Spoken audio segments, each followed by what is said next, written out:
Good day!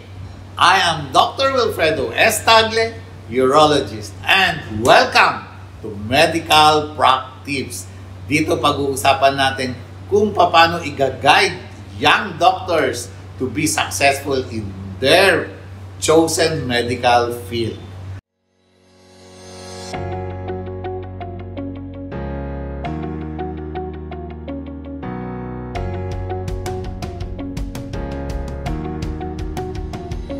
And sa araw na to, meron po tayong magaling na bisita.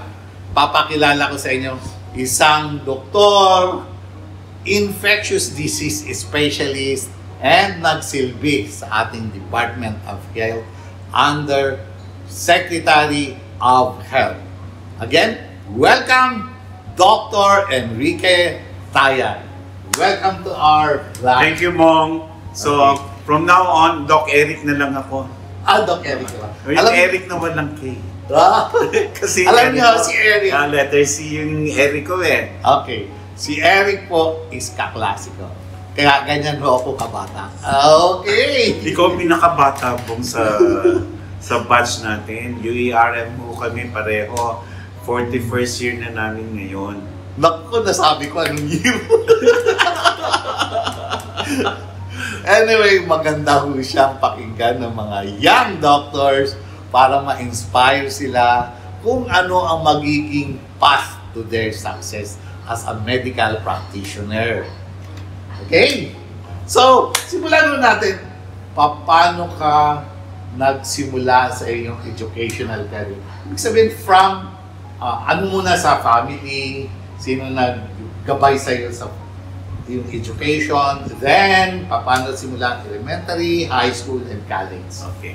6 kami magkakapatid, Mong. 5 na lang kami kasi yung isa ay namatay na 3 years ago. Yung sumunod sa akin, ako panganay. 3 kaming lalaki, 3 babae. Ang bunso namin, kambal, babae at lalaki. Kaya pantay, 3 babae, 3 lalaki. Pinanganak ako sa Manila. Katunayan, birthday ko lang. Happy birthday! Lang, April 4. Nang pinanganak ako, Good Friday. Kaya every 4 years, nag-check po na Holy Week yung nasa Holy Week yung birthday ko. Kaya every 4 years, halos hindi ako nagsa-celebrate. Ditipid.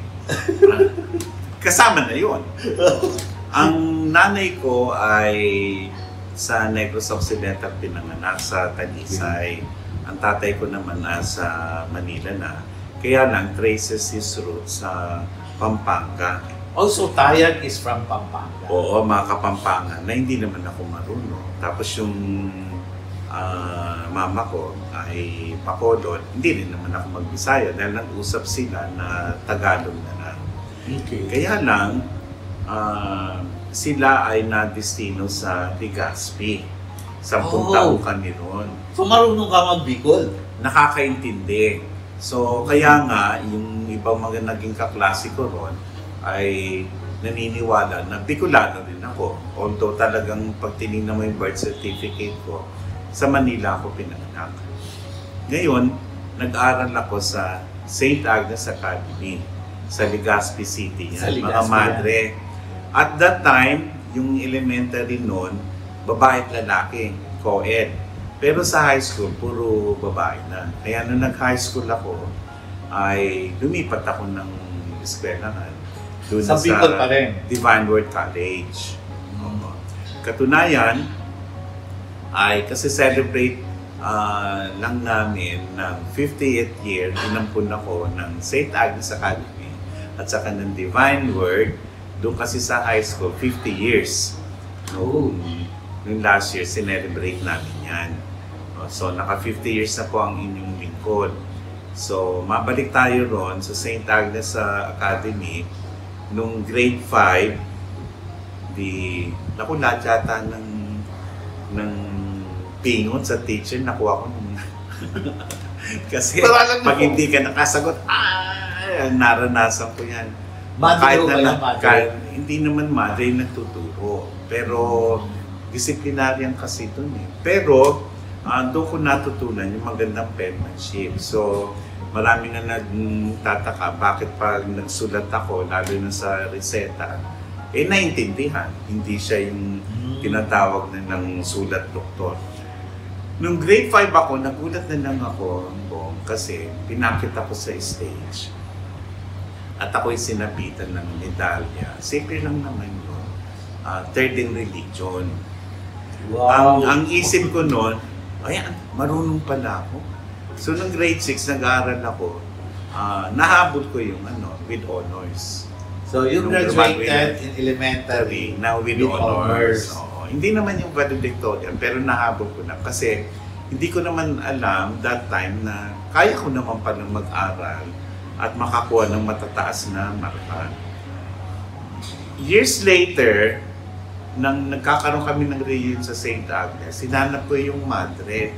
Sabi ko, si Sir, pwede bang malaman ba't ako nabigyan ng third in religion? Kasi hindi ka nagsasalita eh. Tahimik mo. Kasi baguhan ka sa school na yun. Oo. So, na-misinterpret ko. Maganda pala yung nami-misinterpret, yung nangyayari sa'yo. Kasi akala ko marunong ako. So, nag-aral ako. Yung pala, hindi ako nagsasalita. Kaya, third in religion ako. Ngayon, napansin ng mga teacher ko, magaling ako sa mga numero. So, may regional meet sa amin noon, sa Bicol. At ako ang pinambato nung St. Agnes Academy sa mathematics. Nakuha ko yung gold medal. Wow! Oo. That is Region 5, Bicol. Oo, Bicol. Okay. So, tapos, nakwento ko nga, graduate ako with honors noon. Tapos, nag-high school na ako sa Divine Word College. Ngayon, kailangan ng bitawan ng nanay at tatay ko yung Rural Bank. Kaya kami na-disino sila doon eh. Rural Bank of Legazpi, pioneer sila noon. So, lipat na kami ng Maynila dito sa Quezon City muna. So, dahil sa late enrollee ako, naipasok na lang kami doon sa private school. Malapit dito sa Welcome Rotonda. Wala nang yung eskwela yun. Yun yung dating Instituto de Mujeres na Rosa Sevilla Memorial School. Malapit yun sa UDMC. Tama. Yun. Oo. Wala na ngayon yun. Wala na yung mga may... And that is high school? High school. Yung last 2 years ko doon, naging valedictorian naman ako. Wow. Okay. So, gumagaling na. Oo nga. Parang ang diesel habang tumatagal doon. Oo, kasi 13 religion, nakakuha ng gold sa mathematics, nakakuha ng honors, tapos sa high school, valedictorian. Buti binigay sa'yo ang place na valedictorian because third year ka na pumasok eh. Hinabol ko talaga eh. Because I have a classmate in high school na magaling siya pero pumasok third year na. Hindi kinonsider ng school namin dahil hindi siya nagdaan from first year to fourth year. May gano'n. Nagkataon din sa amin, private. Gano'n nga nangyari. Ngayon, kami yung first batch ng National College Entrance Examination, yung NCEE. So, tapos, nung natapos nga kami doon, yung mga kaklase ko ay, Eric, saan ka magka-college? Kami ay mag-i-exam sa UP. Okay. So, ang ginawa ko naman, halos sabay yun, ay nag-exam ako sa UP. At hindi ko na kain yung sandwich na pinabaon sa akin. May kasamang panggatas. Nagtataka ako nung nag-exam ako sa UP. Ba't nagtatawanan na yung mga nag-i-exam dito? Samantala ako pinagpapawisan na hindi ko malaman kung ako'y papasa dito o hindi. Sila parang minamaliman nila. So, nang umuwi ako, hindi ko nakain. Sabi ko, sana pumasa. So, malungkot ka nun? Malungkot kasi nakita ko natatawanan sila. Ako lang hindi tumatawa. Naunang nilabas yung NCEE results. Okay. Nang kinukuha ko sa paaralan, sabi ng mga kasamahan ko ay ganito. Eric, talunin mo yung kaklase natin. Nakakuha ng 97. Hindi naman siya valedictorian. Oo, 97. Eh di kinuha ko na sa akin dahil siguro binuksan ko, ano nakuha mo? Sabi ko, ano ibig sabihin ng 99 plus? Yung pala yun, ay hindi naman 99 yung grade mo, kundi mataas ka sa, nasa upper 99 plus ka, yun lang ibig sabihin. Kasi hindi pwedeng bigyan ng 100. Wala namang, oo, walang gano'n. Ikaw ba, kumbaga, nasa top tier ka. Ngayon, nagsisigawan na rin sila. Di bale, natanggap na kami sa UST. Ganun. Hindi ba kayo nag-exam sa UP? Hindi. Eh, saan ka ba nag-apply, sa UP na? Nako, pag hindi ka pumasa nun, hindi ka magka-college. Kasi wala akong kamuwang-muwang nun.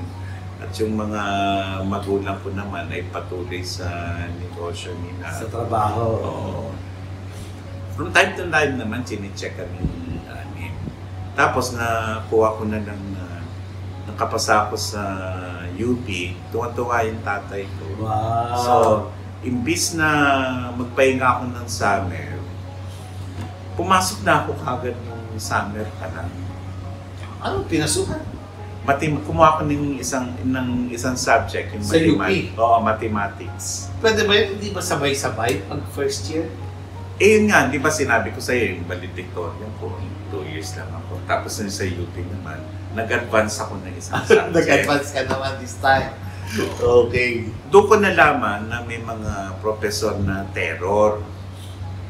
So ang ginawa ko nung regular na semester ay kinuha ko mga terror. Okay. No?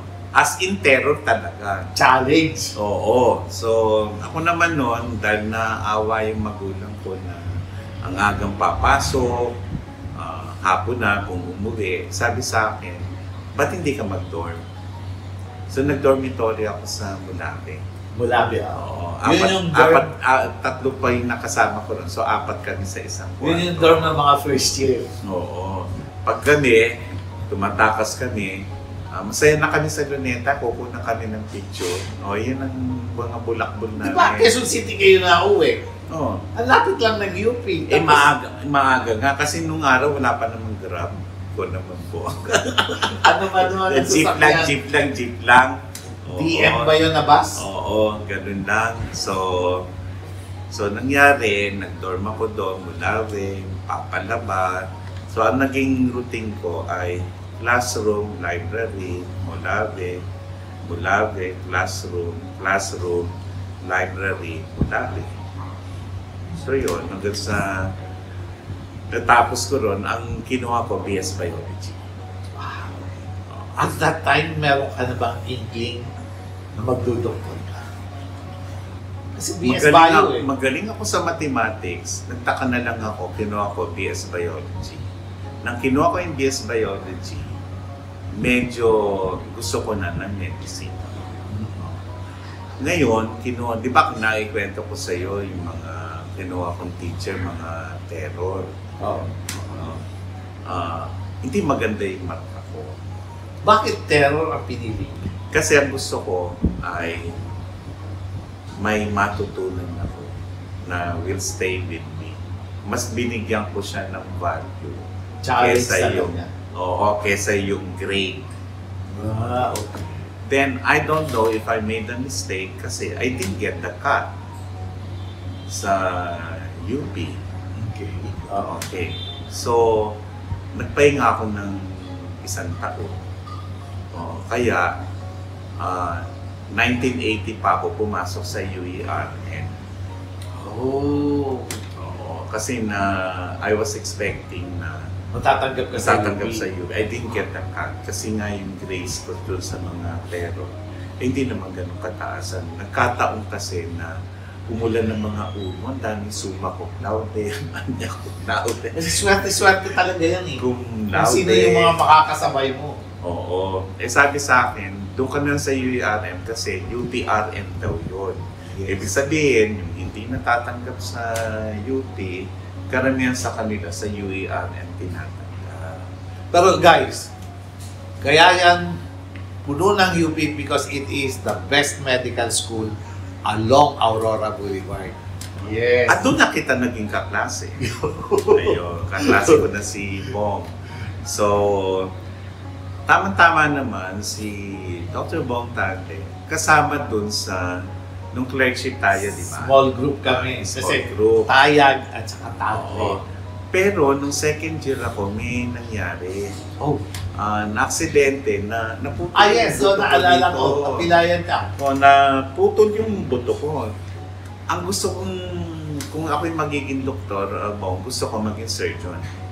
Pero paano tayo dumating doon? Ano ang turning point or ano siya para maging doktor?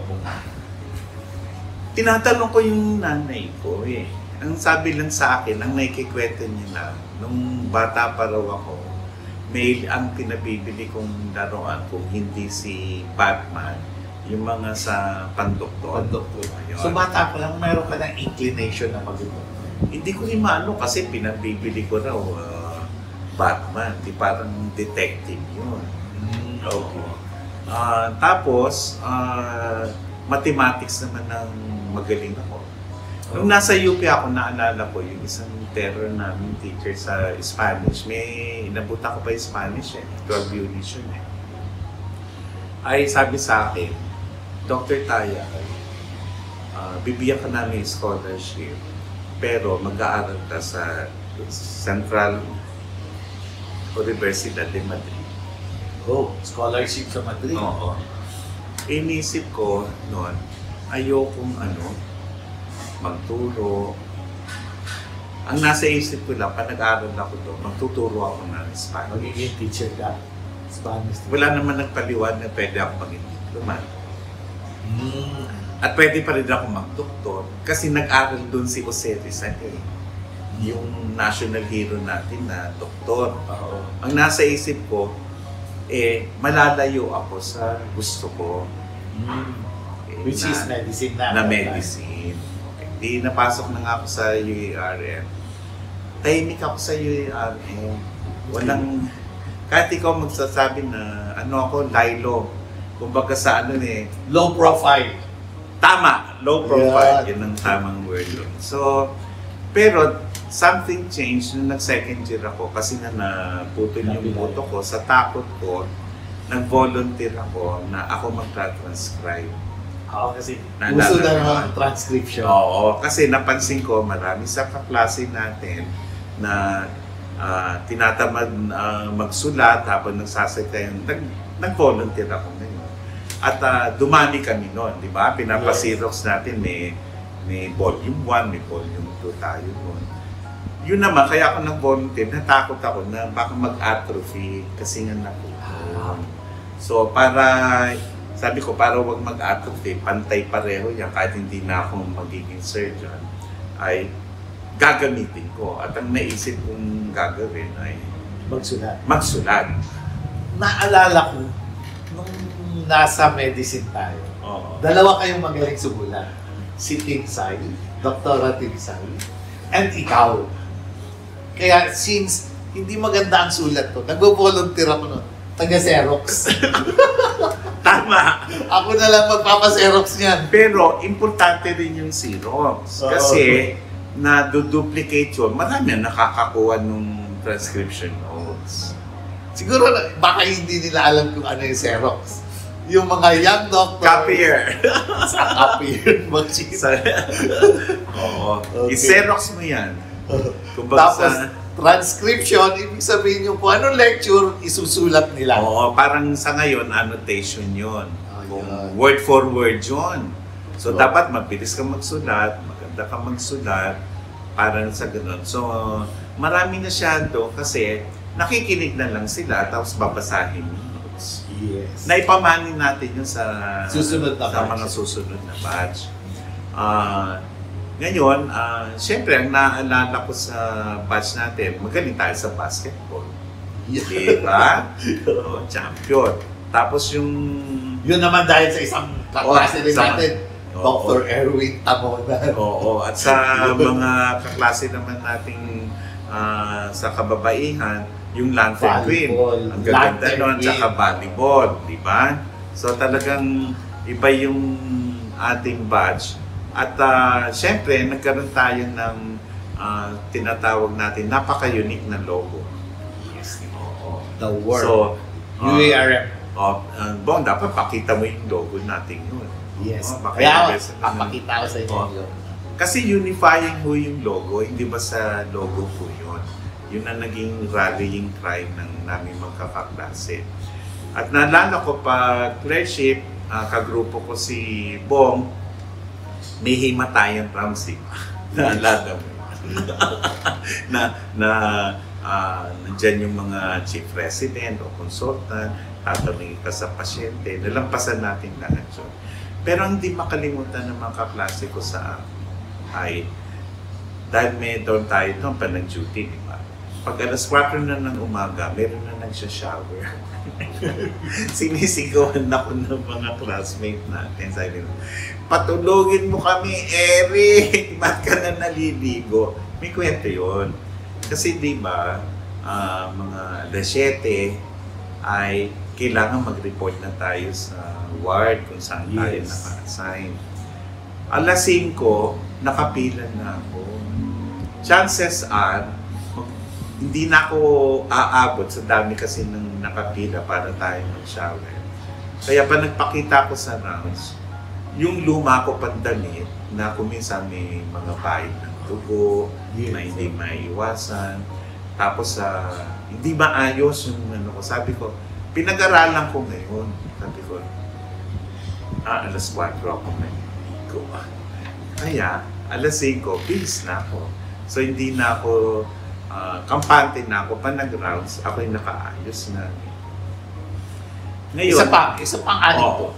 Si Eric po ay isa siya sa mga masisipag na co-intern namin. Kasi siya yung ayos na ayos, alam na niya lahat na history, lahat na pasyente, and ang hindi ko makakalimutan, yung sapatos niya. Napakakintab po ng sapatos niya. Tapos, pag kami ang nawawala, siya ang tinatawag sa amin. Na tama. magra-rounds na. Oo, basta akong bahala sa grupo, yun ang teamwork namin. Yun. Siyempre, nang graduate kami, naku, pirmahan na sa... Natabi mo ba yung uniform mo na may pirma pa ng mga Alam ko na kaklase itago natin? ko yun eh.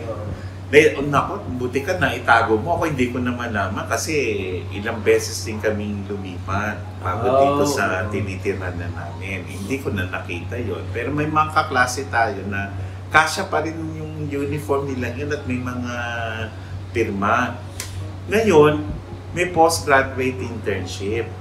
Yes. Di ba? Ako ay na-assign at tinan nating kaklase. Nag-eksperimento yung UARM dito sa Cabanatuan, sa Nueva Ecija. Yung Paulino J. Garcia Memorial Hospital. So, kami ay lumuluwas doon. So, bali 6 months, marami akong natutunan doon. O, shout out to kay, sa kaklase natin, si Caroline Yap. Si Carol Yap. Ang huling alam ko Kasi- nasa New York siya. Oo. Ito ngayon ng kwento. Magkasama kami sa pediatrics. Ating gabi na noon. May baby na kailangan malagyan ng karayom para yung dextrose ay makadaan dun sa ugat. Hindi ko malaman kung sa pagod o hindi. Kasi sharpshooter naman si Carol nakakailang tusok na. May naririnig kami ng kokoros, yung relative ng pasyente, ganito po. Tapos may nagpaparinig, ano ba yan? 1 kilo yung nabili natin bulak, ngayon halos wala na, naubos na yata ng 2 1 kilong bulak ang naubos niya. Siyempre, pinipigil namin kasi nakafocus kami. Nailagay naman. Kaya lang napagsabihan na kayo kayang gumawa nito. May mga ganun eh. Kaya ako naman kinikwento yan. Mahirap talaga na tinatawag natin na yung pag ikaw ay nag-aral ng medicine at ngayon ay talagang you're taking care of a patient kasi intern na rin eh. Naalala ko pala, bago yung postgraduate intern. Meron tayo community meron. Yes, pero bago pa yan, naalala ko, may rotation tayo sa Fabella. Yes. Tapos may rotation tayo sa San Lazaro Hospital. For the infectious. Oo. Yung sa San Lazaro Hospital, may binitawan akong salita. Kasi na-toxic ako doon. O ang ibig sabihin namin ng toxic, wala ka ng pahinga, bawal pipikit ang mata, bawal kumain, Bawal maligo. bawal maligo. Toxic talaga. Talagang puro pasyente ang titingnan mo. Alam mo, sabi ko po, hindi na ako babalik sa ospital na ito. Sa Lazaro Hospital ko. Oh. Kasi naranasan ko rin yun. Nagsimula ako mag-IV insertion sa mga pasyente alas 5 ng umaga, natapos ako mag-aalas 10 ng umaga. Yun ang toxic. Talagang toxic doon. Sabi ko, hindi na ako babalik dito kahit anong mangyari. Mukhang narinig ako sa taas. Sabi niya. Ang nangyari, mamaya kikwento ko, 10 taon na ako sa San Lazaro Hospital. Yung sabi kong, kinain ko yung sinabi ko na hindi na ako babalik. Ayun, 10 taon na ako sa San Lazaro. May kwento yan. Ngayon naman, nung nasa Nueva Ecija, naging maganda rotation namin kasi ang pakiramdam namin, doktor talaga. Kami talaga yung, pag may appendicitis, kami talaga yung nag-opera. Yes, hindi kami yung assist lang, gano'n. Marami kami natutunan dun sa Paulino J. Garcia. At central rin siya sa snake bite research. So marami rin kami natutunan doon. Marami bang ahas sa Nueva Ecija? Yung, kasi di ba rice runner yun. Isa Oh, sa rice runner yes. natin yun. So maraming talaga natutok doon. Kaya may research pa rin sa mga anti-venom, ganyan. Ngayon, pag postgraduate internship, So gawin na. oo. Isa sa pinakamagandang yugto ng aming pagdodoktor is the community med. Ano naman ang iyong Oo. hindi makakalimutan sa So, limayan? syempre, pagtapos nung aming stint sa di postgraduate intern na nga kami, ang nangyari dyan, na-assign ako sa Limay. Oo. Maraming nagkatuluyan doon kaya may salitang nalimay. Marami tayong mga classmate na doon nagkain laban, kaya nalimay. Maganda rin naman yun. Oo. Katunayan, pag nagagawi ako sa Bataan during my career sa DOH, dinadaan ako yung Limay. Kinukumusta, kumusta na ba to? Ganun, ganyan. Kasi para malaman nila, kailangan may community medicine talaga. Ngayon, bago mag-board exam, di ba meron tayong yung postgraduate internship na sinabi ko sa Paulino Garcia. Tapos, di ba parang may rural tayo? Oh, yes. Oo. Ako naman na-assign dito sa PSG, Presidential Security Group. Hospital. May Malacanang. Oo, hindi kasi ako ma-match. Oo.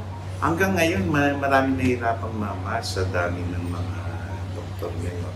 Doon ako na-match, doon ako inabutan ng EDSA. Oh.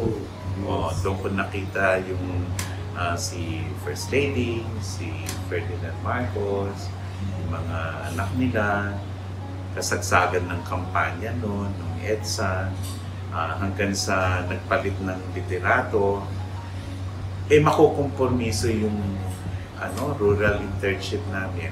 Pinunta ko yung bagong commander. Sabi ko, "Sir, hindi ba magbubukas dito at magbibigay ng serbisyo ulit?"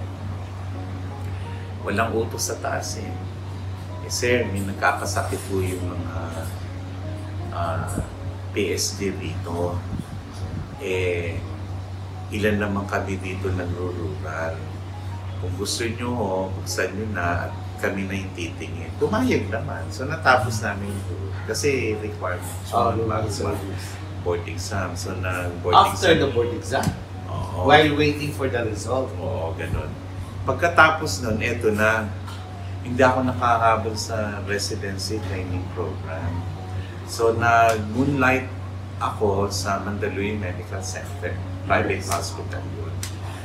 naging chief resident ako ng internal medicine. Oh.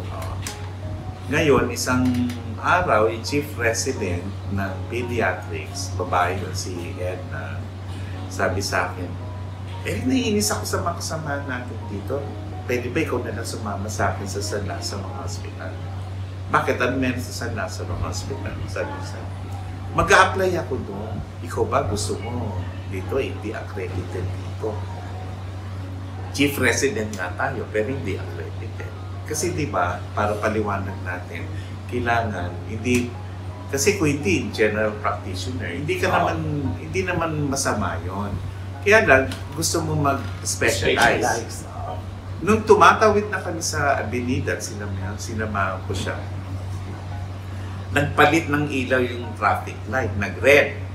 So sabi sa akin ni Edna, bakit hindi ka bumili dyan ng biodata at mag-apply ka na rin? Total, sinamahan mo na ako dito. May katwiran naman siya. Nag-iisa na lang yung biodata mo, may kalawang pa.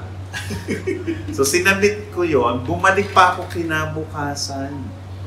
Kasi nga, wala ako nung ID picture. Okay. So may exam yon. 21 kaming kinuha ng San Lazaro Hospital. Kumbaga sa ano, kasi katatapos ng EDSA, parang clean slate ang nangyari. So yun talaga ang nagbigay daan parang maging infectious disease. Tama. At ngayon, ang ginawa ko, nagpagawa ko sa Avenida ng nameplate. Kasi 21 kami. Sabi ko, hindi ko maalala yung mga pangalan. So kung may nameplate, madali matatanda ko yung pangalan. Hindi ko naman nakalain dahil binili ko sila ng nameplate. Eric, ikaw ang gagawin namin presidente. Dahil sa nameplate. Pero wala akong balak na maging presidente. Kundi, gusto kong maalala kasi yung pangalan. Pag ginapit yung nameplate, pinagawa ko doon. Pinatawag ako ng director ng chief of clinics. Tayag. Rebelde Kano. Sir, ano Rebelde? Kano mo sinilo tayag? Sinilo tayag? Yes, yung aktivista sa UP, di ba? Naging pastor na yun ngayon.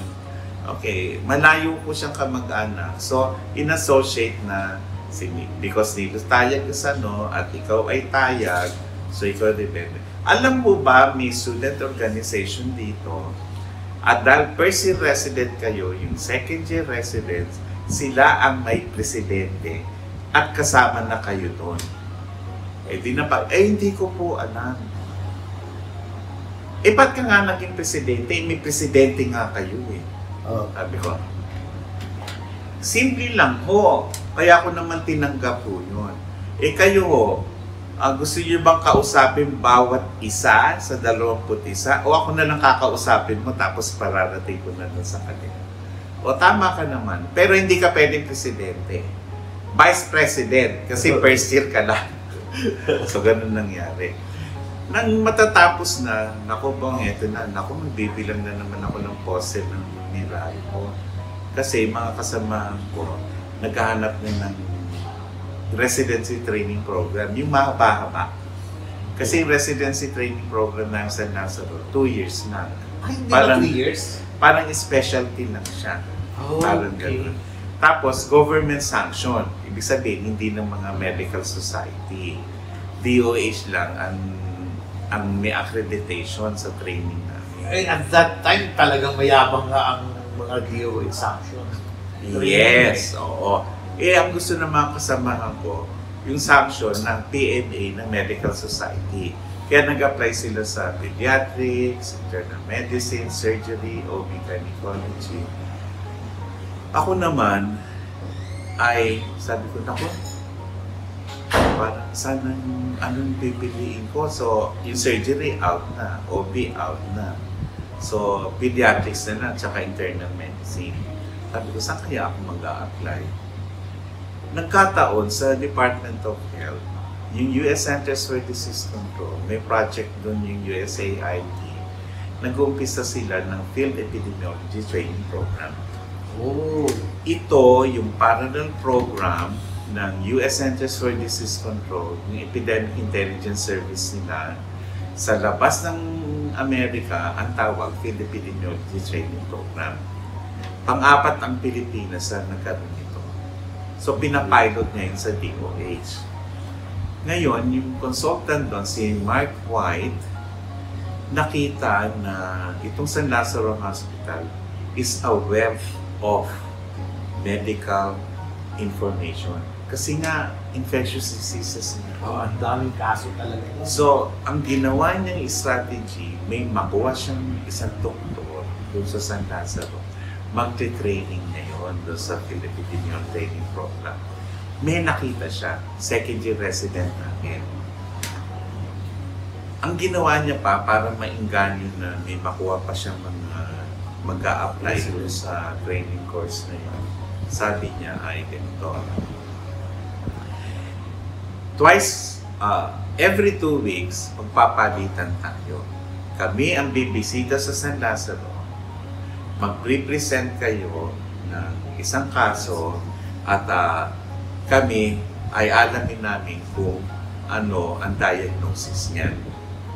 Tapos kayo naman, lilipat sa amin sa DOH, may represent kami na outbreak, alamin nyo rin kung anong yung sakit na inimbestigahan namin. Di ba maganda? Nagkataon ng San Lazaro mag-host sa kanila, yung naka-assign doon na gusto nila mag-aral at kunin nila doon. Eric, hindi ako makakapag-present kasi balak namin mag-asawa na mag-migrate na sa Australia. Yung araw na yon na magkakaroon tayong conference ay ang aming schedule sa Australian Embassy. Interview. Yes. So, kung pwede, ikaw ang humalili sa amin. Ba't ako, first year lang ako. Ba't hindi pwede mga second year resident, mga kasama, no? Amerikano yung darating. Dumudugo ilong nila dahil Ingles. Ikaw, mukhang bihasa ka sa Ingles. Kaya ikaw ang gumawa. So, tinanggap ko naman. Nagustuhan pala nila. So, pumunta sila ngayon sa director. Kasi nalaman nila na mag-migrate na sa Australia. So, change tactic tayo. Palitan natin siya. So, ako yung nire-request ngayon sa director. Ngayon, sabi ni Dr. Virgilio Gonzalez, yung director at that time. Si Bio. Oo. Tatanungin ko muna yung permanent staff kasi Eric, temporary ka na eh. Kasi resident first year. Oo, matatapos ka na. Dapat yung may plantilla ang meron Pumasok doon. scholarship sa training. Walang may gusto kasi hindi nga nila epidemiology. Hindi nila anong epidemiology? O gano'n. Hindi nga nila ma-diretso sabi. I have no choice but to send Eric. But to send Eric, promote ko siya. So, prinomote ako. So, binigyan ka ng position. Yes. So, that takes care of my problem na magre-residency pa ako, ganyan. So, 2 years yun, yung FETP. At that time, nag-graduate ako ng 1992, si Secretary Flavier. Saan ang residency training program? Sa Department of Health. May sakaling opisina doon, kanya-kanya kaming cubicle. O na nag-umpisa kami ay anim kami sa batch namin. 2 years yun, yung unang year, outbreak investigation yun. Yung second year, may long-term kami o yung tinatawag na parang thesis. Okay. Ang naging long-term ko ay dengue. Nag-collect ako ng data from January to December para pag-aralan kung ano yung maaaring makita sa pasyente. Okay. So, doon namin na-establish yung seasonal pattern ng dengue. At doon din ako nakatikim ng pagpunta sa ibang bansa. Kasi nag-present ako ng paper ko at ang pag-present na yun ay nangyari sa Bali, Indonesia. Okay. So, doon sa training program namin na yun, mabuting nanonood kayo kung ayaw nyo mag-residency training, meron sa public health. At isa dito, yung Field Epidemiology Training Program. 2 years. Hanggang ngayon, existing pa yun. Buhay pa yan. Buhay na buhay. Kaya nga marami tayong epidemiologists. Sila inaasahan. Pag meron tayong epidemic, outbreak, at sila nakatulong sa atin nung nagkaroon tayo ng COVID-19 pandemic. Yes. Maging SARS. At syempre, nung natapos na yun, bumalik na ako sa San Lazaro Hospital. Ngayon, dahil sa meron na akong certificate epidemiologist, naalala mo yung yung ORMOC na may flash flood. Ako naging team leader doon. Okay. So, nagbibigay kami ng report si Secretary Benson. At that time, Department of Health na. Bumalik na ako ulit sa San Lazaro. San Lazaro ka na ulit? Ako na naging chief epidemiologist. Oh, okay. Ngayon, yung San Lazaro Hospital naman ay nagpaubaya, kaya ako naging team leader doon sa ORMOC. Okay? So, dahil wala pang mga smartphone noon, nagawa ng paraan ni Secretary Benson, nakausap niya yung PLDT na tuwing alas 4 ng hapon, pag tinaas niya yung telepono sa Manila, magre-ring doon sa ORMOC. Ako magre-report. Ang billing ngayon ni Secretary Benson ay siguraduhin mo, Dr. Taya, na hindi lalampas ng 3 ring. Otherwise, hindi mo na ako makakausap. Ganon si Secretary Benson. Ganon. O di, ganon na nga. So, San Lazaro na ako doon. So, nagre-report ako doon. Alam mo ba, kaya ako kinikwento yan. Kasi pag meron disaster, ang bida talaga ay sa relief and rescue. So kami, dahil ang papel namin, mag-report kung ilan na nagkasakit, yung mga nakikitang mga pasyente sa evacuation center, ay second-class citizen lang kami. Pero yung datos na binibigay namin, yun ang naging dahilan kung bakit na-prevent namin ng isang cholera outbreak. Oh. Oo. So, biro mo, ang dami nang nalunod doon. Alam mo ba, pag naalala ko yon, binibilang ko yung mga tinatapon sa rupay. Ang dami kasi namatay noon.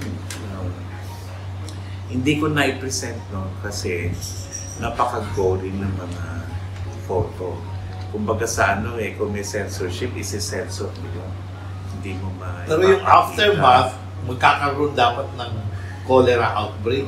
Oo, pero yun, naagapan namin. So, syempre, inabutan pa yung mga Pinatubo at kung ano-ano pa mga outbreak hanggang sa dumating sa punto na nag-retire na yung isa pang naging director ng San Lazaro Hospital at ang pangarap ko lamang nung Bong ay maging director ng hospital. Okay. Ganun na kasi. Gusto mo na rin, since nasa San Lazaro ka na rin. Oo. Balang araw ako magiging head. Oo, kasi magsasampung taon na ako rin eh. Oo. Ngayon, syempre, 6 kami naging kandidato ron at nalaman ko resulta, sabi sa akin Eric, number 2 ka na. So, ano ibig sabihin naman? Hindi, malis ka na dyan. Kasi ano gagawin mo dyan? Kasi meron ng direktor. May number 1. Hindi naman pwedeng dalawa yung direktor. Saan ako lilipat? Dito ka na sa DOH, may career-retire ng direktor, mag-OIC ka. Saan ho? Sa schistosomiasis control service. Yun o yung lumalaki ho yung atay, kaya yung mga lalaking tinatamaan nakala mo buntis. Pero magang-magang. Yan naman ay very common sa Samar, tama, Leyte, Sorsogon. Oo. Ang isip ko noon, ano ba yan?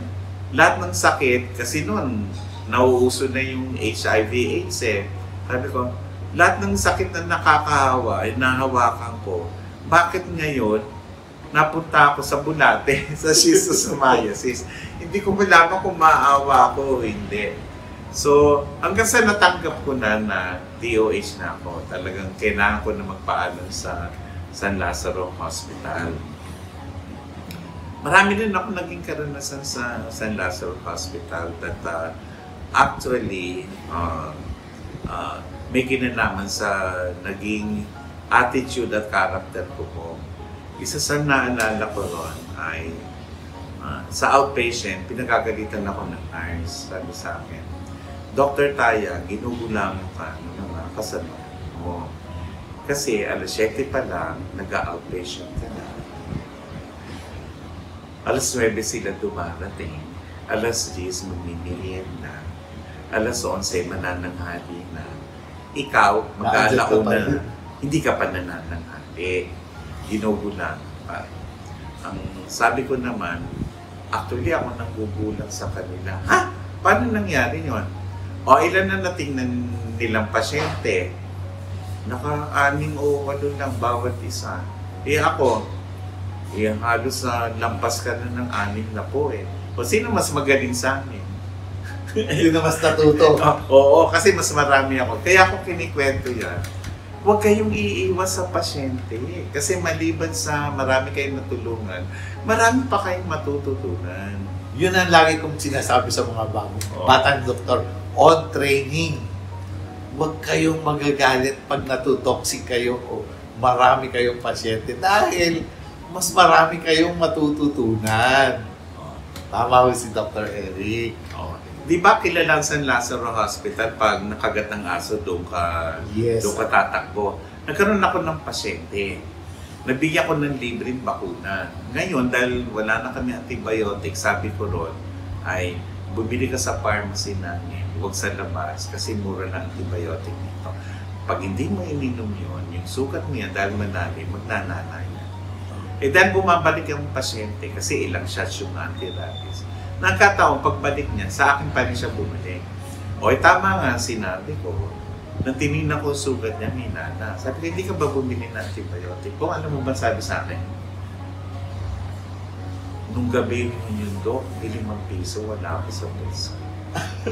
Naiba ngayon yung pananaw ko mo. Ang ibig sabihin nun, kahit na pala pababain natin yung presyo ng gamot, may mga kababayan tayo na walang-wala, hindi nila mabibili nun. Bibigay mo na lang kung yun.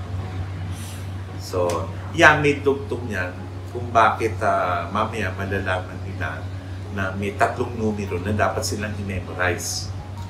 Ngayon, nung nasa Department of Health na ako, nagkaroon ng re-engineering noong 1998. Naging director ako.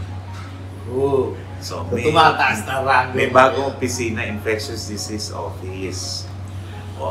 Ngayon, nagkaroon ng EDSA 2. Pumasok si Secretary Dairit kay President GME na. Kasi, para sa kaalaman niyo po, 7 Pangulo ng Republika ng Pilipinas ang napagsilbihan ko at 18 Secretary of Health o kalihim ng kagawaran ng kalusugan. Jurassic tayo, 35 years kasi ho yun. Ngayon, nilipat ako sa Pampanga, sa Central Luzon. Oo, dito sa San Fernando, City of San Fernando, Pampanga. As Assistant Regional Director. Nakikiusap ako kay Secretary Dairit noon, natatandaan ko. Secretary, may binubuo kasi akong bagong programa, yung emerging and pre-emerging diseases. Kasi ang tingin ko po, ito na magiging bagong challenge sa atin. Challenge pa rin po ang tuberculosis, yung mga vaccine-preventable diseases, yung cholera. Pero may bago na po, emerging diseases. Ang sabi naman sa akin ni Secretary Dairit, malapit lang yung Pampanga. Kung kailangan ka namin, patatawag ka namin. Pwede ka magbalik. Pero at that time, 1998 na yan, na umalis ako sa San Lazaro bago ako umalis, naging president ako ng Philippine Society for Microbiology and Infectious Diseases. yung PSMID. PSMID. Samahan niya ng mga infectious diseases, mga fellow. Kasi pumasa naman ako sa exam. Naalala ko kasi nung bumalik ako sa San Lazaro Hospital. Ito talagang kinikwento ko sa inyo. Para magpasalamat ako, ang nasabi sa akin Taya, kung inakala mong ipopromote ka namin, kahit 5 taong ka pa rin sa Filipino training program, hindi ka namin ipopromote. Parang sinasabi nila na kahit mag-aaral ka na mag-aaral, hindi ka namin ipopromote. So, imbis na ako magtampo, kasi nagpapasalamat nga ako, niyakap ko siya, sabi ko, anong gagawin ko para mag-promote? Hindi pala yun ang kailangan yung mag-training. Kailangan magawa mong number 1, number 2, number 3. Yung tatlong yun will take me 2 years bago ko na kompleto. Bumalik ako sa kanila. Sabi ko, Sir, yung tatlong pinagagawa niyo, nagawa ko na. Okay, promote ka na namin. Ano yung number 1, number 2, and number 3? Isa doon, dapat pumasa ako sa PSMID fellowship. Okay. So, kailangan ko mag-aral doon. Mahirap kasi pumasa doon. Diba?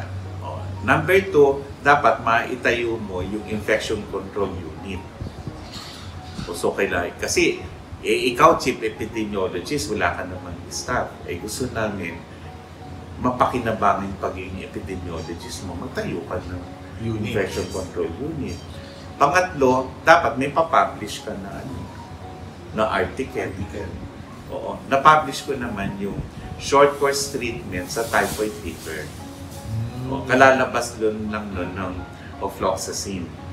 So, yung typhoid fever na 1 week to 2 weeks na ginagawa, naging 3 days na lang. With using ofloxacin? Yes. Oo. So, kasi bago ang kinolongs noon Yes. Di nagawa ko naman yung tatlo. Sige, promote ka na namin. Tama-tama yung promotion ko. Kasi, nung lumipat ako sa DOH, at least yung rango ko ay hindi ganun kababa para ako maging OIC director. Importante yung promotion. Otherwise, I cannot hold an OIC director kung mababa yung rango ko. Kasi before MS4, mababa yung rango ko. Pero dahil nagawa ko na headshot, tumaas. Ngayon, para maging director ka sa DOH, kailangan may master's ka. MPH.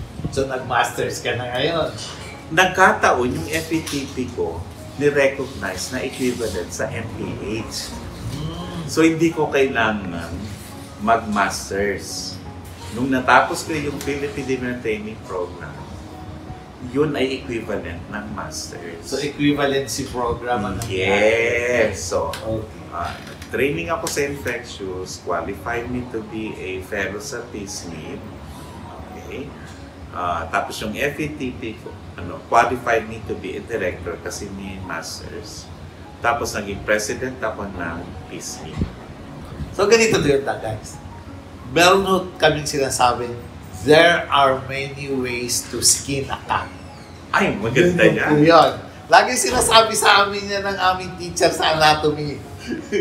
There are many ways to skin a cat. So, hindi lang ibig sabihin, pag sinabing ito ang usual path to become a director, pwede hong ibang path. Kasi ang routine pathway ngayon, mag-internal medicine ka. Yes. Mag-specialty ka sa infectious diseases. Yes. Diba?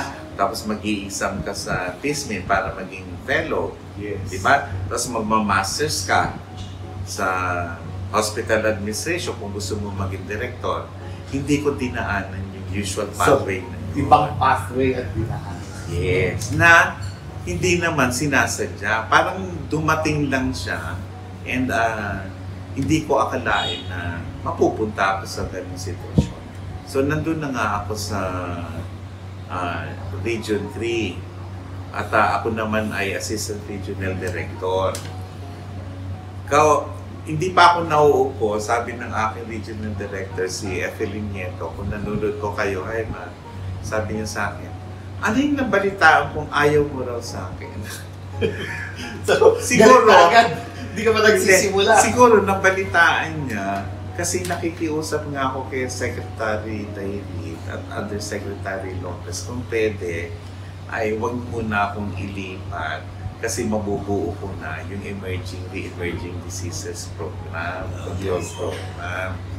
So, ang interpretation, parang ayokong pumunta muna. Ma'am, hindi po totoo yun kasi tanungin niyo po si Dr. Leo Magpantay na kabatch ko sa FEPP. Nagpapahanap nga ako ng apartment kasi hindi ko kakayanin lumuwas araw-araw, Monday to Friday. Pinatawag niya yun sa General Administration Services niya. Tapos sabi niya, bigyan ng sasakyan si Dr. Tayang at may driver din at pareho ko, kami ay hatid sundo. So araw-araw uwi ka ng Quezon City? Napakabait ng director ko yun. Kasi alam mo, sa DOH po, may sasakyan lang at driver, Director 4. Ako ay Director 3. Kaya ang laki ng pasasalamat ko kay Director Evelyn Nieto. At ang kaibahan pa ay binigyan niya ako ng free hand para maging Assistant Regional Director. Kasi karamihan sa amin ay pag ARD ka o Assistant Regional Director, OIC ka. Ano yung OIC? Opening remarks. Introduction of the guest speaker, tapos closing remarks. Yun lang papel mo. Kaya ako, pag OIC kayo, tandaan nyo, ganito lang kayo. Binigyan niya akong free hand. So, sabi niya sa akin, anong gusto mo dito sa operations natin? Yan. So, malaking pasasalamat ko. So, ang dami mo na naman natutunan doon. Ngayon, sabi ko, tagal ko na sa Department of Health. Bali, maglalabilimong taon na ako. Sabi ko ganyan. Gusto ko nang makatikim ng iba. Nagkataon yung USAID may project. So, nag-leave ako. So, for 6 months, nasa USAID ako may project. Ngayon, dahil nagugustuhan ko na, parang gusto ko nang umalis sa Department of Health, pumunta ako sa personnel. Sabi ko, magpapaalam na ako at ako ay baka magtuloy-tuloy na sa USAID. Kaya alam mo naman kung ano nangyari sa USAID ngayon. Pero sino magsasabing ganun nga? So sabi naman sa akin sa personnel, huwag ka munang umalis. Bakit? Kasi si Dr. Duque na CEO noon ng PhilHealth ay baka maging Secretary of Health. Palitan si Secretary David. Ang sabi ko naman, ano naman kinalaman mo sa pagre-resign ko? Baka bumalik ka rito sa central office. Ang sabi ko naman, sige, June 30, hindi pa nangyayari yan, palayain niyo na ako. Akalain mo, June 13, tumanggap ako ng papel, pinababalik ako sa central office, at ako mag-OIC sa National Epidemiology Center.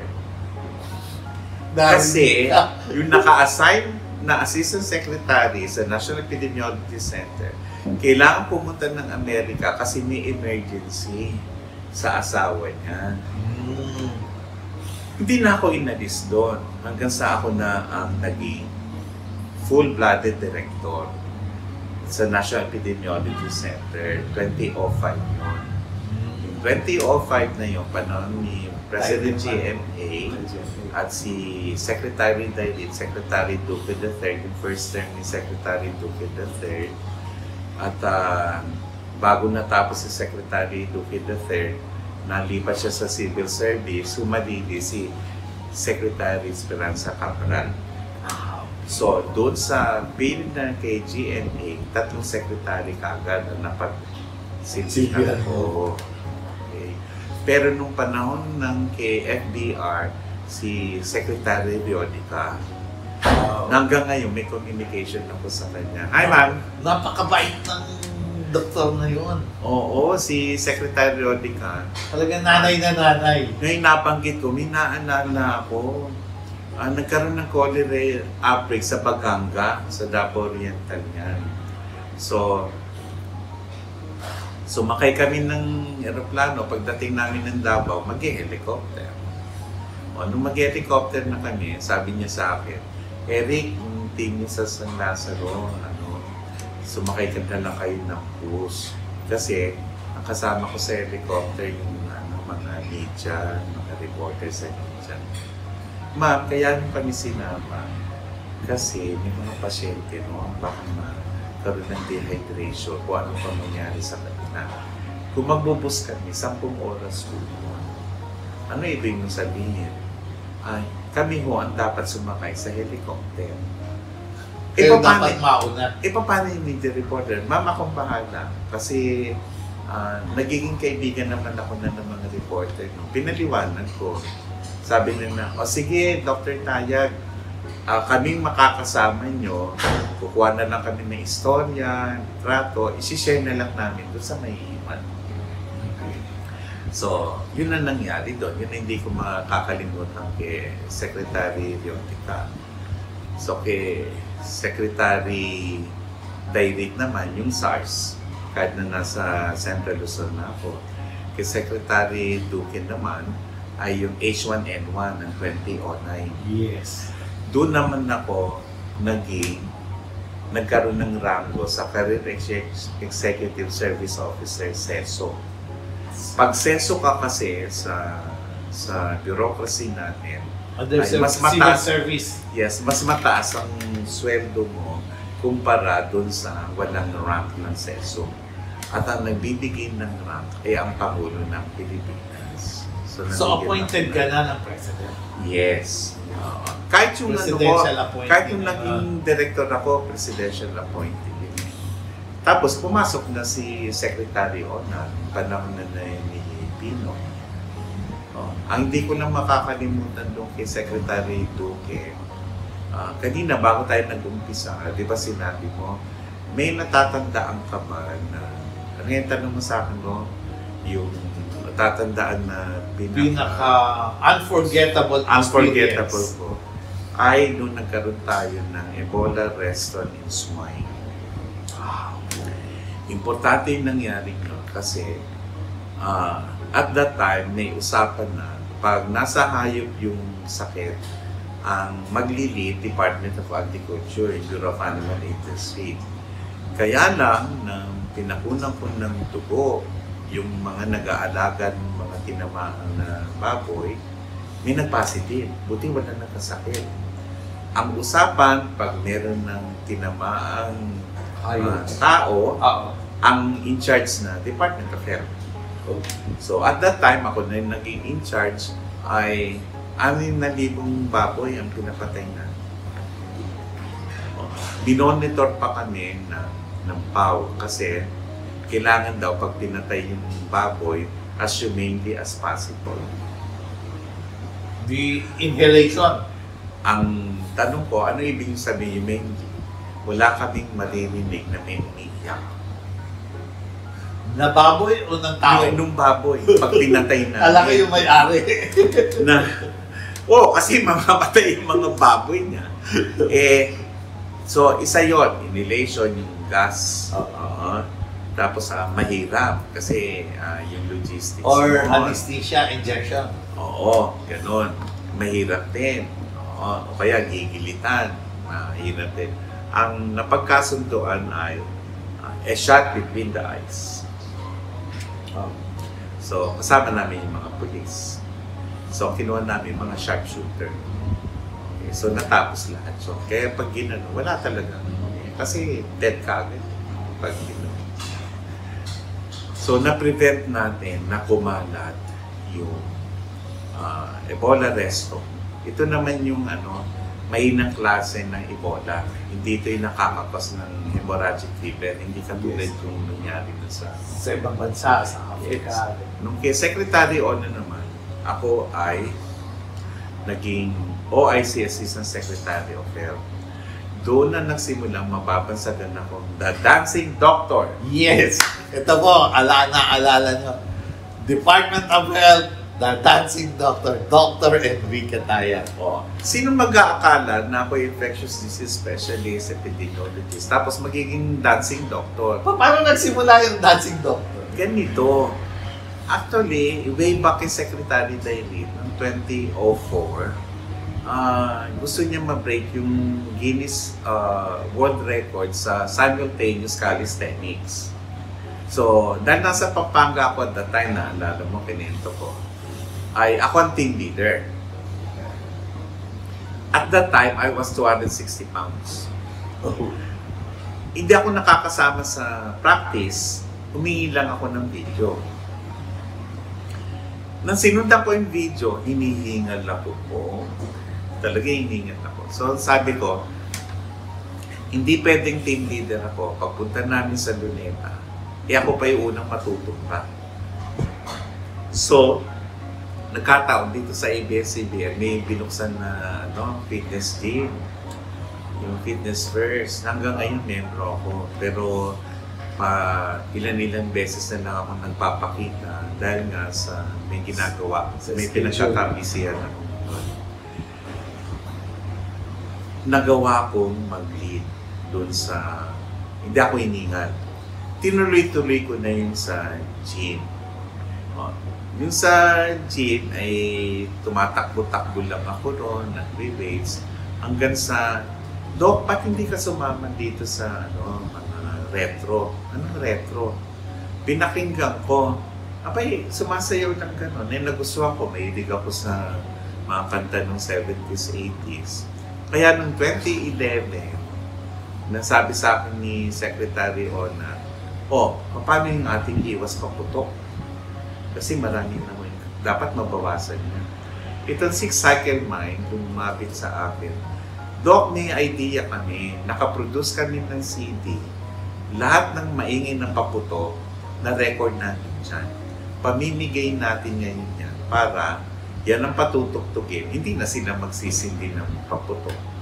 Ginawa namin sa East Avenue Medical Center yung launching. Nung natapos yun, uuwi na ako, kasi dito na kami sa family nakatira malapit na lang. Sabi ng nurse sa akin, Doc, pwedeng huwag mo na kayong umuwi. Sabi ko, bakit? Christmas party, itong mga batang may cancer. Meron silang cancer. Di ba? Parang wala nang ganang mag-party. Baka mapagbigyan nyo kami, sumabay ka sa sayaw nila kasi meron silang dance number para bumalik yung sigla at matuloy yung party namin. Ano yung tugtog? Gangnam Style. Di na Gangnam Style ako. Ang hindi ko alam, Bong, nakunan ako ng ABS-CBN. Kinabukasan, ito na si Mark Logan. May bagong campaign sa iwas pamutok. Gangnam Style. Di siyempre, nagtakbuhan sa akin yung mga reporter para i-verify. Pinangatawanan ko na, yan ang aming bali, nawala na yung CD namin. Pero binanggit ko pa na yung CD. Naalala ko pa, may paputok nun na Gangnam Style.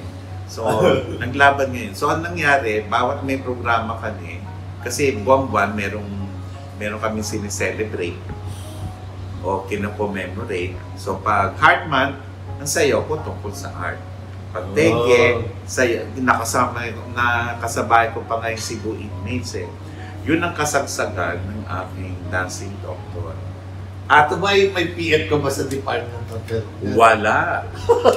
pero, ako ay nakapag-guest pa kay Vice Ganda. Dahil doon. At hindi ko akalain sumikat ka talaga. Hindi ko akalain nung 2017, ako'y gagawaran ng Pangulo ng Career Executive Service Award. Dahil doon at sa mga naging ambag ko pa sa infectious diseases. At ako ay naging presidente ng National Union of Career Executive Service Officers sa buong Pilipinas. Katatapos lang ng aking panunungkulan nung 1 taon at may bago ng Pangulo. At syempre, pagkatapos ni Secretary Ona kay Secretary Garin, from National Epidemiology Center na lipat ako sa Bureau of Local Health Service Development. At nung bumalik si Secretary Upial, tapos pinalitan siya ulit ni Secretary Duque, nilipat ngayon ako ni Secretary Duque sa Knowledge Management Information Technology Service. Naging IT ako.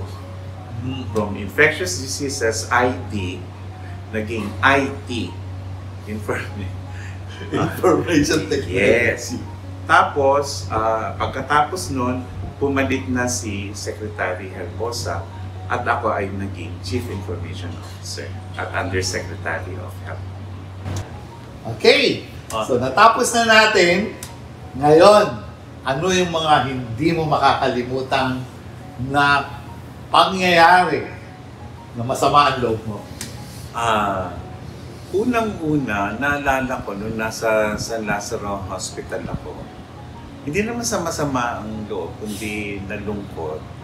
Kasi yung naalala mo, nagkikwento ako doon sa mga pasyente na nagkaroon ako.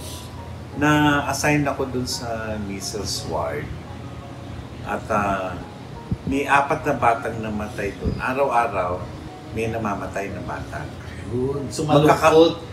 Naging malungkot yung kasi nalaman ko, magkakapatid silang 4. Oh, wow.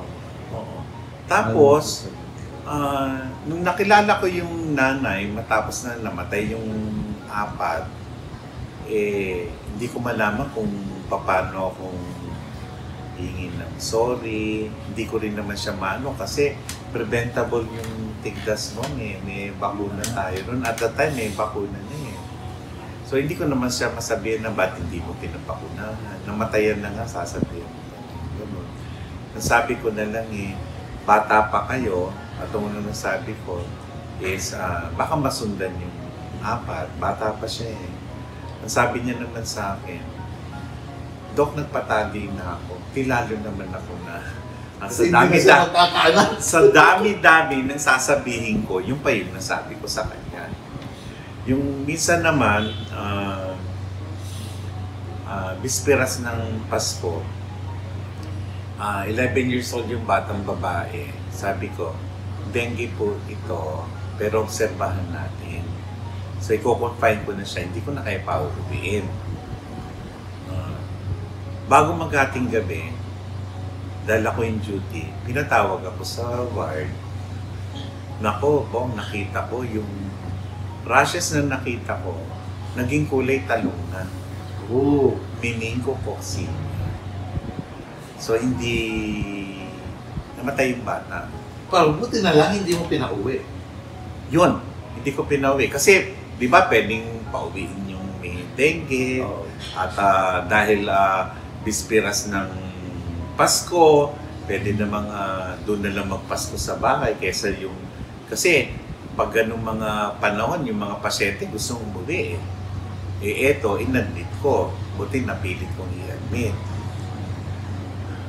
Kaso na sabi nung nanay sa akin, Dok, ito bang pamasko niyo sa akin?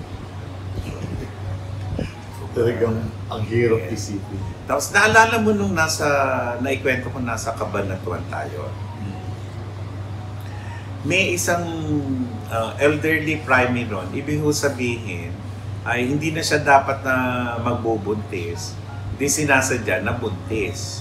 Kasi alam mo naman, may edad lang na isang babae kung saan pwede pa siya magbuntis. Pansampu niya ng pagbubuntis yun. Ay, hindi siya tumataas yung elderly primary tuloy na sabi ko. Multigravida na siya. Pero elderly. Ngayon ay sabi niya tumataas yung blood pressure niya. Pag tumataas yung blood pressure, susunod ng convulsion, mamamatay yung pasyente, pati yung baby. At that time, kailangan siya mag-cesarean section. Ayaw niya magpa-cesarean section. Kasi sanay na siya. Oo. Kung pwede, ay yung normal na lang. Sabi ko, hindi mo pwede kasi tumataas yung blood pressure. Hindi siya makumbinsi ng mga residente. Eric, baka ikaw pwede mag-kumbinsi sa kanya. nakausap ko naman na mabilis yung cesarean section, magiging ligtas ka, pati baby mo ligtas. Sabi niya, Dok, baka hindi na ako magising. Hindi ko na makita yung siyam kong anak, plus itong isisilong ko. Hindi, mabilis silang kasi ang bibilis nilang mag-cesarean section, no? Wala pang 30 minutes, tapos kagay yung cesarean section. Ngayon, napapayag ko siya. Ang bilis ng cesarean, nailabas yung baby, nag-uterine atony. Dinugo ng dinugo, namatay siya. Nalungkot ako, tapos sabi ng residente, Dr. Taya, ikaw magsasabi sa mga anak niya. Yung namatayan na ako ng pasyente, ako pa magsasabi dun sa mga Napakahirap na posisyon yun. Yes. Yun ang mga karanasan ko nung nasa San Lazaro Hospital ako. Ngayon, yung sinasabi niyo yung medyo nalungkot ako, hindi naman yung nalungkot, tinanggap ko na lang na noong 2005, maaga tayong naging director. Anong panahon naman ni Secretary Ona, naging OIC, Assistant Secretary of Health, at naging official spokesperson ako. Ito yung mga isa sa ikikwento ko na sa pagiging spokesperson ko. Siguro mga dalawa. Nung kay Secretary Cabral, sabi ko sa kanya, Ma'am, kailangan tayo magkaroon ng press conference. Bakit? May isang bata namatay sa Tignas. Sabi ko, isa lang. Ba't tayo magpe-press conference? Kasi una, walang dapat namamatay sa Tignas. Pangalawa, sa bawat isang may namamatay sa Tignas, marami ang nakakatigdas. Gusto natin maiwasan niya, magpapakula na para wag na kumalat yung tigdas kasi nakakahawa yung tigdas. Pumayag naman si Secretary, so naidaos namin yung press conference. 2:00 ng hapon, tumawag sa akin yung ospital kung saan yung pasyenteng may tigdas na matay. Sabi sa akin, Dr. Taya, yung bata po buhay pa. Naku! Malaking problema. Natapos na yung press conference. So tumawag ako kay Secretary. Sino nag-report? Nagkamali raw sila kasi doon sa question na fatality, yes or no, ang na-press nila, yes. Oo, imbis na no. Di tinawagan ko si Secretary Cabral, ano yan, Eric? Ma'am, kasi yung pasyenteng ni-report nating namatay sa Tigdas, buhay pa. 5 seconds ng silence. Tapos sabi sa akin yung Secretary, ang ibig mo sabihin, nabuhay siyang muli. Sabi ko, Ma'am, ito na po yung ginawa ko. Lahat ho ng major newspaper, major network, nasabihan na namin na buhay pa yung bata. Pero yung iba ho, yung mga tabloid, yung mga maliit na radio station, hindi na namin mahahabol. So, bukas o mamaya, 2 balita. May isang batang namatay, may isang batang buhay. Sabi niya, sige, ginawa mo niya. Kaya ako kinikwento niya is, maaari tayong magkamali. It's not the mistake, kundi anong ginawa mo after that mistake. That Hindi counts. pinabayaan mo na lang. Oo, hindi yung magsisisihan kayo, wala kang ginawa. Nangyari na eh. Wala naman perfecto.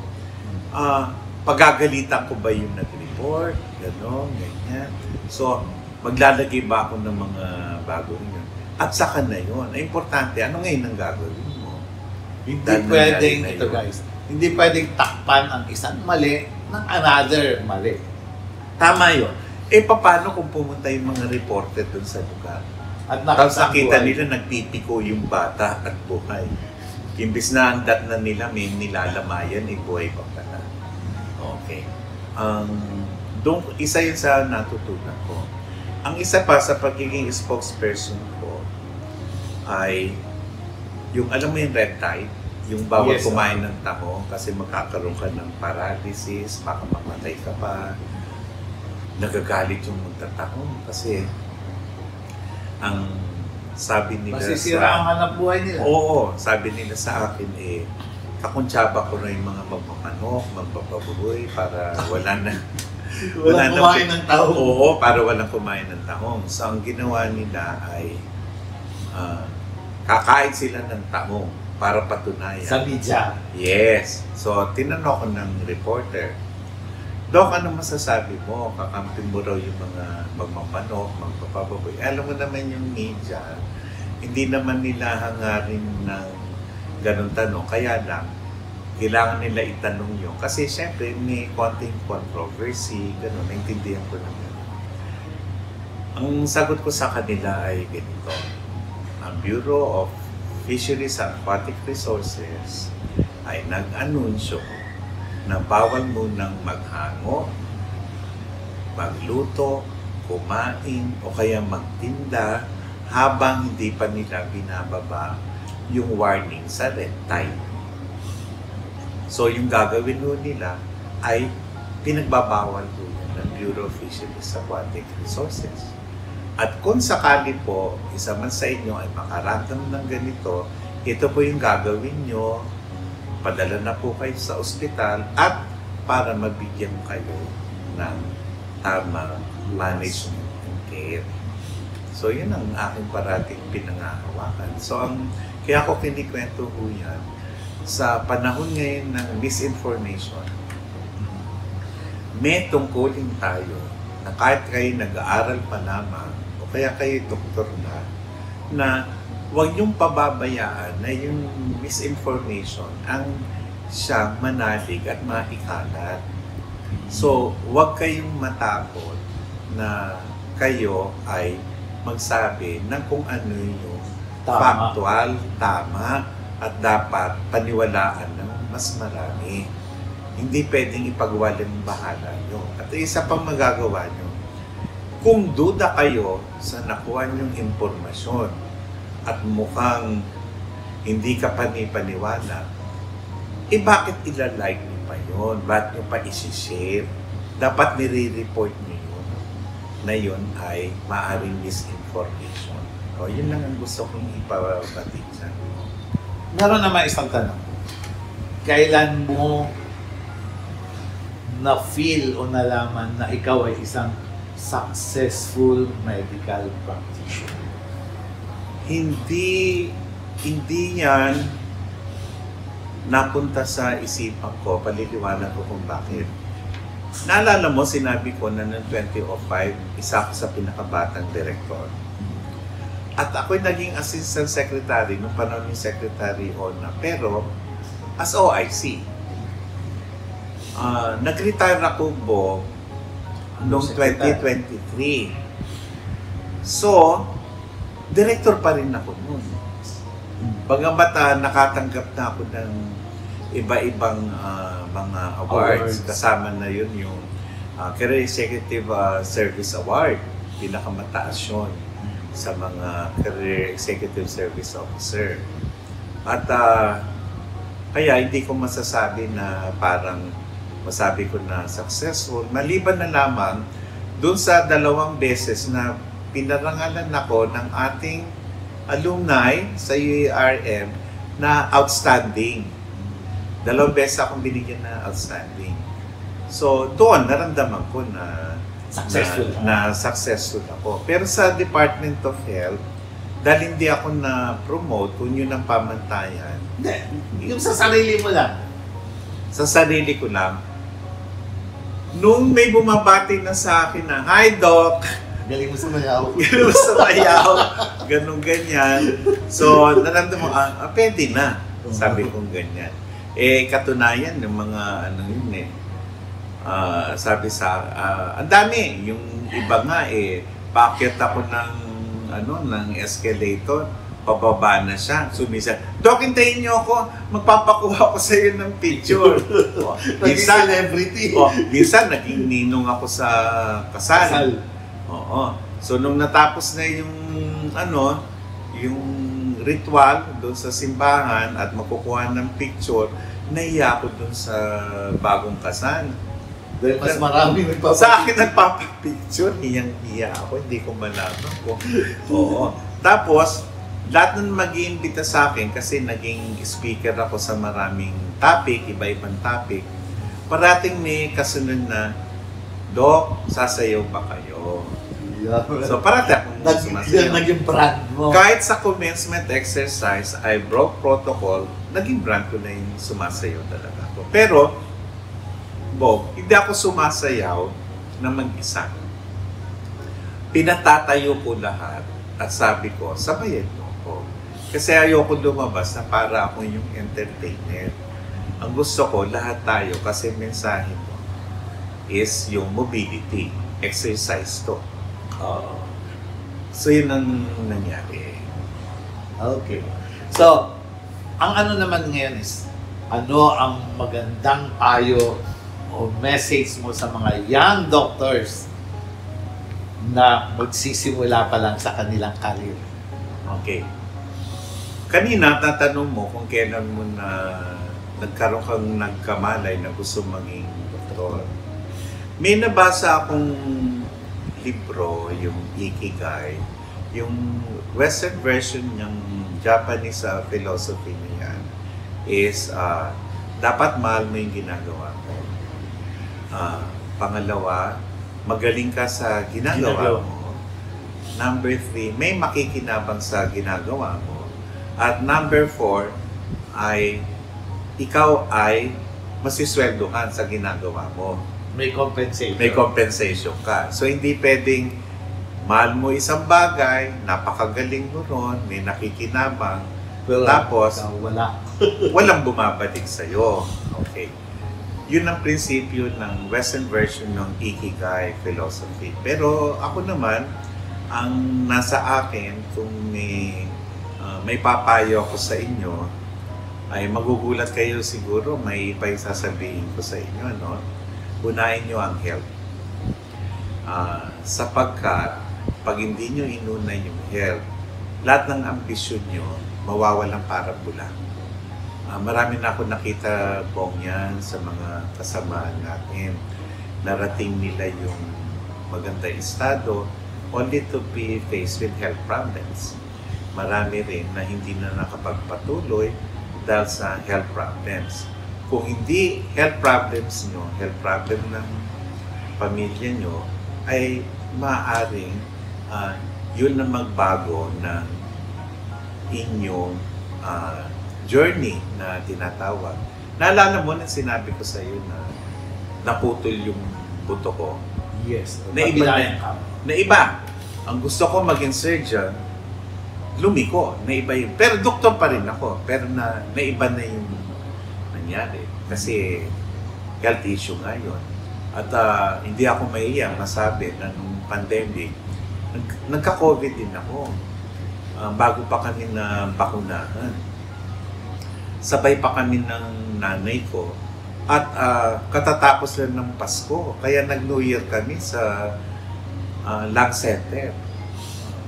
At natakot ako no kasi ang alam namin impormasyon nun, on the 8th day, baka magkaroon ka ng acute respiratory distress syndrome. Buti, hindi ako nagkaroon ng gano'n kasama ni nanay ko, who is 91 years old na ngayon.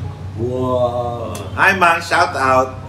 Kaya talaga, health is number one. Oo. Ngayon, doon sa mga ipapayo na nag-iisip na maging doktor, ay kung ang iniisip nyo po, kagaya na sinabi ko sa Ikigai, na para gumanda yung buhay nyo, it doesn't happen all at once.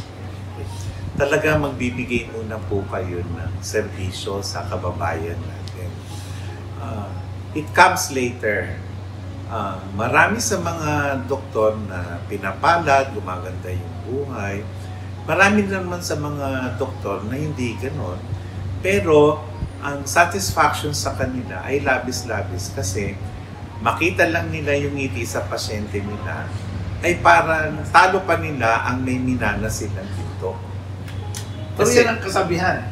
Give a good service and the money will follow. Gusto ko yung sinabi mo, Bong. Kasi kung ang iisipin natin na babawiin ko yung ginastos ng matrikula ng parents ko, so ang makikita nyo, pa nagpasyente na kayo, paano kayo kumita sa pasyente nyo? Ay, hindi pwedeng gano'n. Oo. Kaya nga sinasabi natin dito na unahin mo muna yung pasyente. Okay? At malay mo, yung pasyente yun ay wala ngang pambayad pero meron kang rasyon ng itlog, Yes. ng manok, may prutas ka, or in their own way ay merong nag-aantay sa iyong gantimpala. Minsan, Hindi naman, oo. may kamag-anak yung milyonaryo. Oo, hindi mo alam. Na biglang dadali niya sa'yo. Natuwa sa'yo. Eto nga, masasabi niyo ng, ako nga, sinabi ng mga kasama ko, katulad ni Bong, na naging successful din yung career niya, ba't hindi ka ng pasyente, ganun? Siguro minahal ko na rin yung Department of Health, pagsiservisyo. Kanya-kanya naman tayo ng tinatahak dito. So, ang naibigay kay Bong ay yung pagiging talubasan niya sa clinician, urologist. Ako naman ay sa public health. Wala namang ano yun kasi nagtutulungan kami. Noong isang araw lang, kumonsulta ako kay Bong at malaking tulong na ibigay niya sa akin. Ako naman sa mga... Minsan naman, ako naman ang tatawag sa kanya. Oo, ganun lang naman yun. So, tandaan nyo po dun sa naghahanap ng magandang karir, ang maging doktor ay sakripisyo po yan. Yan ay hindi parang pabanching-banching yan. Lalo na ngayon na meron tayong teknolohiya na AI Yun. na maaring Isang challenge sa atin yan kasi papayag ba tayo na mas marunong pa ang AI sa doktor? Subalit sinasabi nila na mas mapapadali ang ating gawain pag may AI, pero tayo pa rin ang dapat magdesisyon kasi buhay ang pinag-uusapan. Hindi ito yung paggawa lang ng kwento, hindi lang ito yung parang inasa na natin sa artificial intelligence. At bagamat kami ngayon ay pinipilit pa rin namin maintindihan yan. Kayo na nasa generation ngayon ay challenge nyo ho yan sapagkat makikipagtagisa kayo ng talino. At alamin nyo, imbis na yan ay baliwalain nyo, embrace it, know about it, pero dapat alam nyo yung limitasyon. Good. Well done. Well said. And meron po tayong kasabihan, doctors don't retire. Nabalitaan ko, nag-retire ka na. Ano naman ang susunod na chapter ng isang doktor, infectious disease, dancing doctor, epidemiologist, and nabalitaan ko, nag-retire. Ano ang susunod mong chapter sa iyong buhay? Buti na tanong mo yan. Naalala ko bigla, ngayong April 24, silver anniversary ng aming Philippine Foundation for Vaccination. Oh. Isa ako sa nagtatag niyan.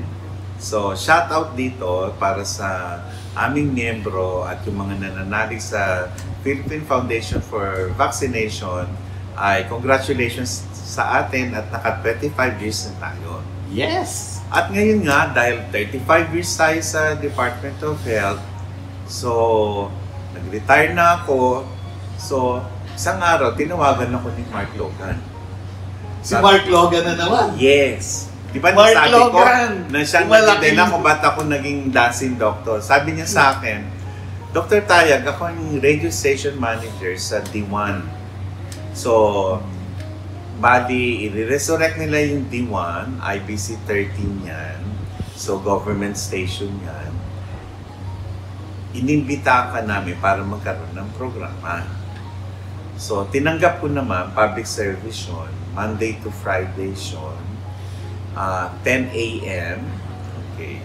So, 12:30 sa pihitan po ninyo, D1 radio po yun. At ngayon, naka-leave ako kasi ako'y nangangampanya, Bong! Wow! Talagang bagong chapter to. Aside from being celebrity. Party list, Hill PH. Party list, number 152. Naalala nyo yung sinabi ko, may 3 numero kayong dapat matandaan. Sa May 12, gagamitin nyo yan, number 152. 152. Hill PH, party list. 152. 152! Yan. Ngayon, may kwento yan. Ito yung kwento dyan. Tinawagan ako at inaanyaya ako sa party list na yan. Tumanggi ako kaagad. Pero sabi nung kausap ko, pag-isipan mo muna. So, para mapag-isipan ko yan, kailangan sumangguni ako sa mga kapatid ko. Sure. Pamilya ko na. Oo, kinausap ko sila. Kasi ako na lang yung naiwan dito, yung mga kapatid ko nasa ibang bansa, nasa Amerika. 6 kami magkakapatid, 5 na lang kami. May isa nang namatay 3 years ago, yung sumunod sa akin. Medyo nagalit sa akin. Kasi, Papasok ka sa magulong mundo ng politika. lalo na nung kainitan pa, di ba, ng mga Quadcom at kung ano-anong usapin. At sabi sa akin, Kuya, mag-relax ka na lang. You deserve naman, nag-retiro ka na. Enjoy. So, parang ayaw kong makinig sa kanila kasi tinitimbang ko pa kung yes or no kasi hinihintay yung sagot ko rin. Sabi nila, o ganito na lang kuya, ang politika ay parang isang malaking kawali na napakapal na uling. Kahit anong iwas mo, mauulingan ka. Ikaw din, ang puti-puti mo. So malalim yung sinabi. Ang sabi ko na lang, o ganito na lang, huwag tayong magtalo dito. Naintindihan ko na ibig sabihin. Okay. Pagbigyan nyo ako, hindi dahil sa gusto kong tumakbo, pagbigyan nyo ako, idadasal ko yan kay Sacred Heart. Sa Kamuning kasi, may Sacred Heart shrine kami doon. So, tuwing Sunday, ako unang-unang nasa loob ng simbahan. Kasi 4:30 ng umaga, nandun na ako. 5:30 pa yung umpisa ng misa. So, Nagkano ka ng sign? yes, hihingi ako ng sign. Magpa 5:30 na, wala pang sign. Mag-uumpisa na. Tama-tama, just before lumabas yung pare, may tumapik sa akin. Doc, kayo ulit ni Josie.